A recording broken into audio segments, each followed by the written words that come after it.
गैर गैसों को मिलाएंगे तभी क्या बनेगा, जल बनेगा। मतलब वन होगा हाइड्रोजन का और एक होगा क्या, ऑक्सीजन का।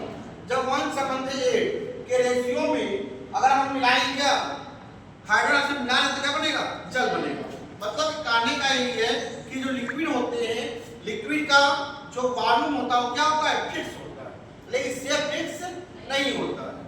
जो गैस होते हैं, गैस का वॉल्यूम फिक्स नहीं होता है, ना शेप फिक्स होता है, ना ही वॉल्यूम इसका फिक्स होता है।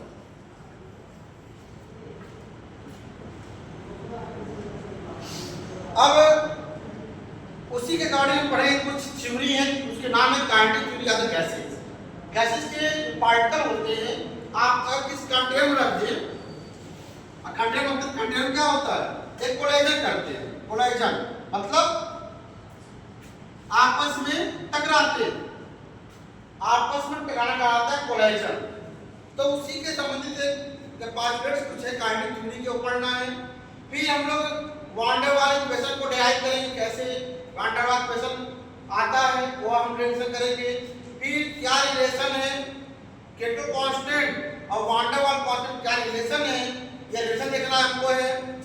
फिर इसमें कुछ करेस्पॉन्डिंग स्टेट है, इसमें लॉ ऑफ करेस्पॉन्डिंग स्टेट में कहा गया है एनर्जी ना तो क्रिएट कर सकते हैं ना तो वही डिस्ट्रॉय कर सकते हैं, बट एक फॉर्म से दूसरे फॉर्म में कन्वर्ट कर सकते हैं।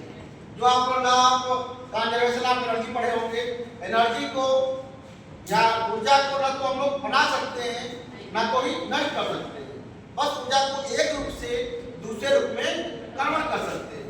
वही पढ़ना हमको है। अगला यूनिट है basic of organic chemistry. Organic chemistry basic मतलब आप जानते हैं पूरा ब्रह्मांड हाइड्रोकार्बन से भी बना है, पूरा शरीर भी हमारा, जो हमारी पूरी बॉडी है उसमें कार्बन है। आप कार्बोहाइड्रेट, प्रोटीन, विटामिन सब कुछ क्या है, हाइड्रोकार्बन से ही बना हुआ है। हमारी बॉडी अब प्रोटीन की बनी हुई है, इसकी जो है क्या है, प्रोटीन है। तो प्रोटीन क्या अमीनो एसिड से मिलकर बना हुआ है।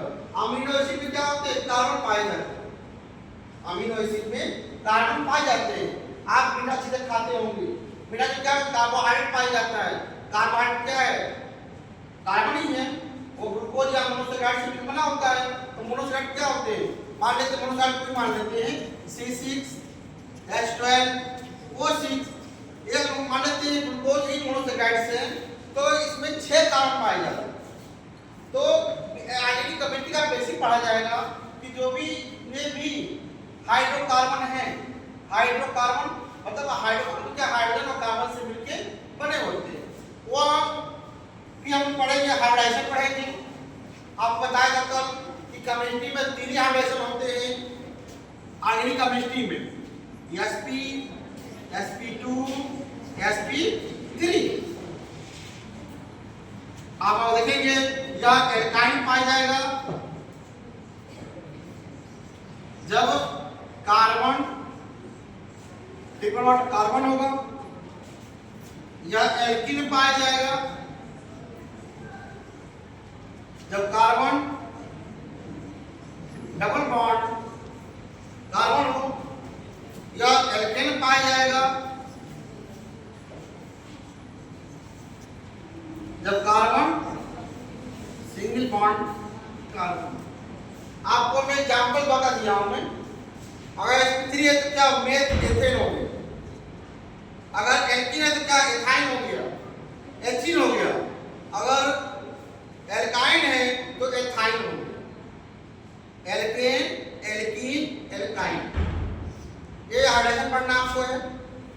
फिर इनकी जो बॉन्ड लेंथ है, बॉन्ड लेंथ, इसके बारे में पढ़ना है कि बॉन्ड एंगल कितने का बनना है, दोनों बीच में बॉन्ड एंगल पढ़ना है। बॉन्ड एनर्जी की मतलब ब्रेक का कोई बॉन्ड है, बॉन्ड को तोड़ने के लिए क्या एनर्जी दे रहे हैं, वो बॉन्ड एनर्जी हो जाएगी।